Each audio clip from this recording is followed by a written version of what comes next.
Mark Cuban, Mavs owner, big Steeler fan growing up. I think he went to Pitt and then transferred to Indiana, but big Steeler fan. Let me start there with you, Mark. How you feeling about your Steelers this year? I'm really excited about the Mavs this year. Who was your favorite Steeler growing up? Probably Franco Harris, because my dad played poker with him one time, just randomly. Wait. How did that happen? I don't even remember. I just remember my dad played poker with his buddies, like on Wednesday or Thursday nights. And just random people that, his friends would invite friends. And I think Franco thought he was going to take my dad and his buddies for a lot of money, but he didn't realize my dad and his buddies had no money. And so that just was a conversation. So that was our connection to the Steelers. And so he was my favorite player. And then obviously I remember the Immaculate Reception when I was a little kid. I mean, I remember exactly where I was, exactly what I was doing. So it was Franco. Was your dad a Steeler fan? Oh, yeah. I mean, my dad, we went to one game because he got tickets from somebody he worked with when I was 11, and that was like the biggest deal ever.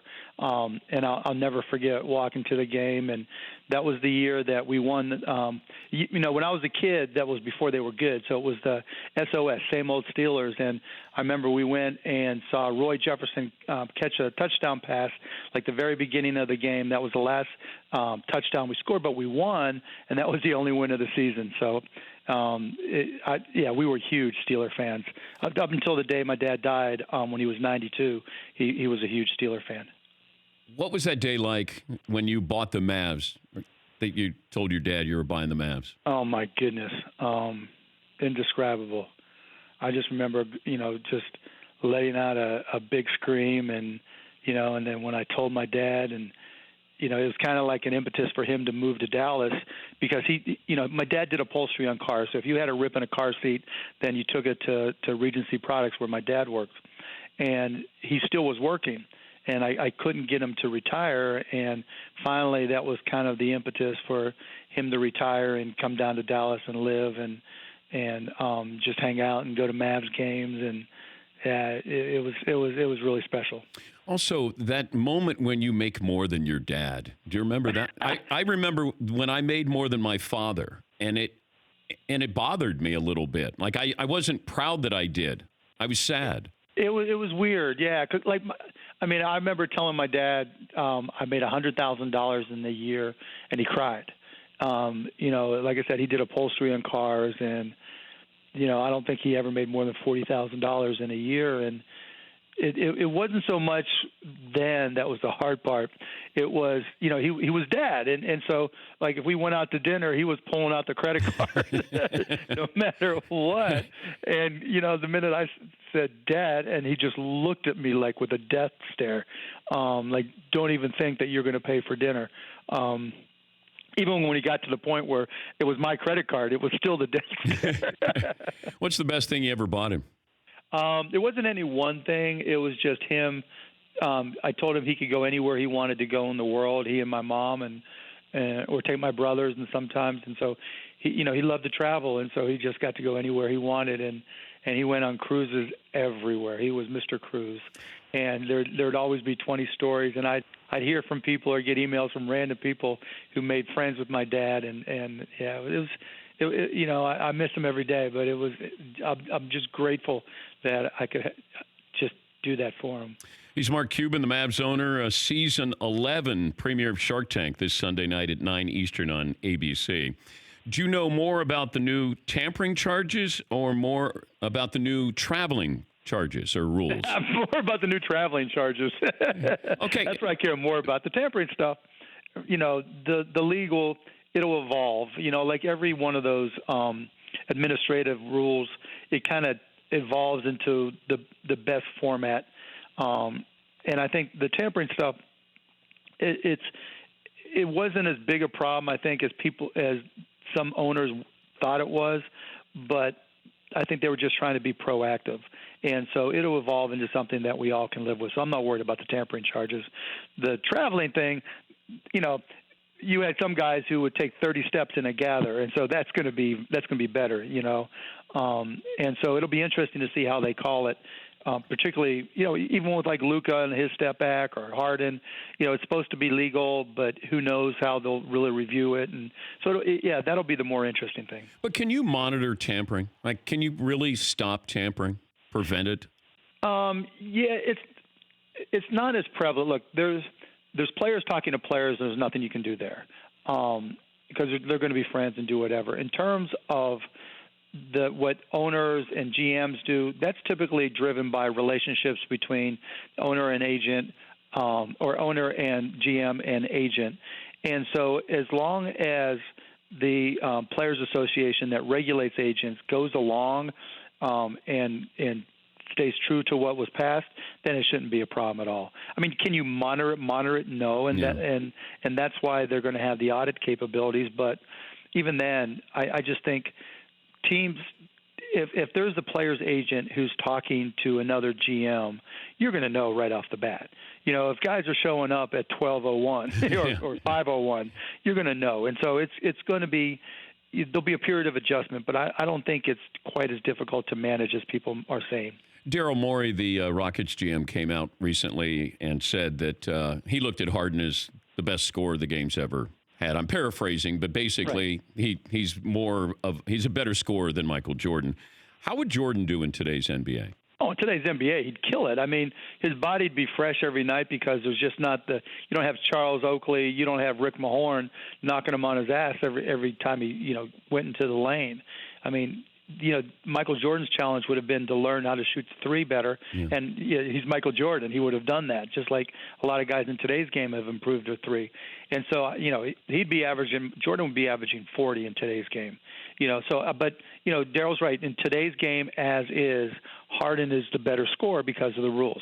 But if Michael had been able to play in this game, a lot of guys, not just Michael, would have been putting up 30+. What is Dirk Nowitzki's role now with the Mavericks? Eating ice cream, official ice cream ambassador, just whatever he wants. I think, he's adapting now to just not having to get his body in shape, and he's still working through the ankle injuries he had at the end of last season. He needed to get shots just to be able to play those last couple games. So I think he's doing a lot of recovery and rehab work there, playing with his kids. He's got 3 awesome kids who are now starting to get to that age where they're going to school and everything. So I think right now he's playing Mr. Dad, and he'll come in and yuck it up with the guys down at the practice facility. And, like I've told him, we've got 2 things to do. 1, work on the statue and that we're going to do. And 2 is just, whatever else you want to do whenever you want to do it. There's no rush. Is that going to be that step back jumper where the legs kicked out? Is that the statue?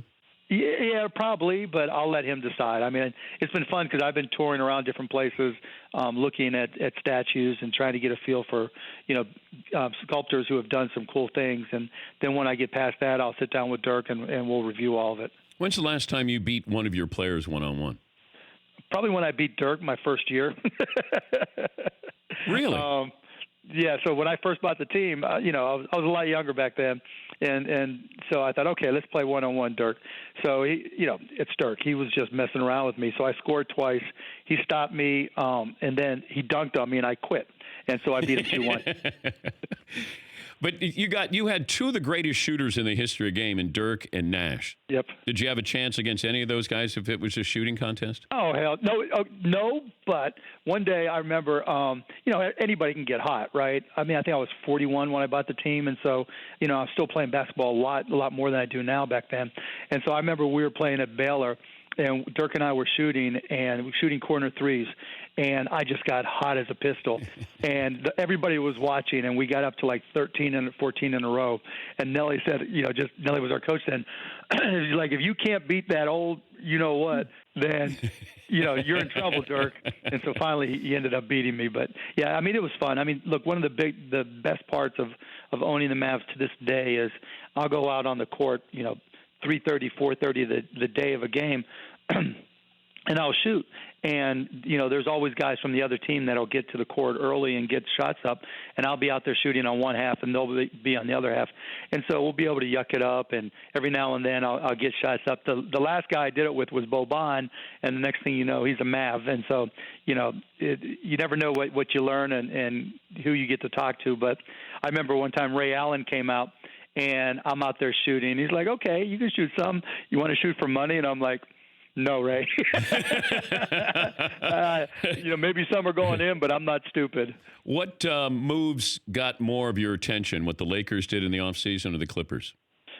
None really. I mean, neither of those moves. Probably what happened with the Warriors got the most attention, because the Warriors went from being one of the all-time great dynasties to being human. And there's a lot of teams now with 2 stars, and it's going to come down to health and the ability to integrate new players. And I think the West is wide open. The East is always wide open, but the West, now that the Warriors are not so dominant, I think anybody could come out on top. On Shark Tank, are you buying into the business plan or the person who is selling you that business plan? That's a great question. Sometimes, it's a business or product that I just love, and maybe the entrepreneur isn't great, but I know I can help them and get them to the next level. And then there's other times where the entrepreneur is just so phenomenal that, okay, the product isn't quite where it needs to be or the service isn't, but this entrepreneur can get it where it needs to go. So it really depends on the deal, but now the Shark Tank, now that we're going into season 11 this Sunday on ABC, entrepreneurs know what to expect from us more. And so we've had to up our game, but they're just a lot more prepared. And so you see better entrepreneurs. And I think that's helped the deals. And now it's easier to make money from them, honestly. But when there's a sports pitch, it always feels like you're obligated to at least feign some interest in it. Oh, of course, yeah. I mean, and when we had A-Rod on, there were a lot of sports pitches on. Typically, where I'm obligated is if the person's from Pittsburgh, Dallas, or went to Indiana University. Then it's like, okay, I got to do a deal unless they're just really not very good or this is something I just don't like. So, yeah, there's times when they'll bring guys in or women in knowing that, I've got to do the deal unless they really screw it up. Hey, it's great to talk to you, and hopefully we'll catch up during the season. Thank you, Mark. I hope so. Appreciate it, Dan. Take care, buddy. Mark Cuban, Shark Tank, and, of course, the Mavs owner. For more Dan Patrick Show, tune into Audience Channel 239 on DirecTV. Stream for free on BR Live or download the Dan Patrick Show app.